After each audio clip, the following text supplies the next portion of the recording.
Hello বন্ধুরা, তোমরা সবাই কেমন আছো? শীত তো পড়েছে একদম জাঁকিয়ে, তাই আজ বানিয়ে নিয়েছি বেশ টেস্টি গরম গরম স্যুপের সাথে ডিমসামস।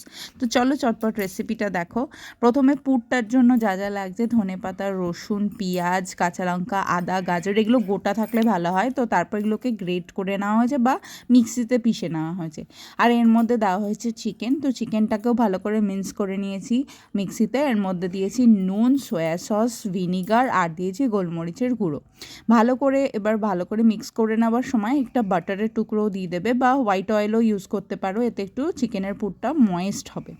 এরপর দেখো ডোটা বানানোর জন্য যেটা হয়েছে, 1 কাপ ময়দার মধ্যে 1/4 কাপ নিয়েছি কর্নফ্লোর। তার মধ্যে ময়াম দেবে, যেটা তেল বা হোয়াইট অয়েল দেবে 1 চামচ, আর নুন দেবে স্বাদ মতো। তারপর হালকা উষ্ণ গরম জল দিয়ে মেখে নিয়ে কিছুক্ষণ স্ট্যান্ডিং টাইম করবে। তারপর একটা বাটির সাহায্যে বা কুকি কাটারের সাহায্যে গোল গোল করে তোমরা ডিমসামের শেপটা বানিয়ে নেবে।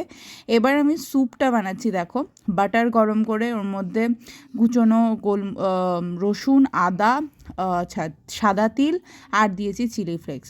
এবার দিয়ে দিয়েছি 5 কাপ মতো জল। তারপর এর মধ্যে দিয়েছি এক এক করে সয়া সস, গোলমরিচের গুঁড়ো আর দিয়েছি টমেটো সস। ভালো করে ফুটতে দিয়েছি। এবার দেখো, এই ডিমসাম বা মান্ডু বা যেটাই হোক, এটা সেই শেপে সিম্পল একটা শেপ করে নিয়েছি।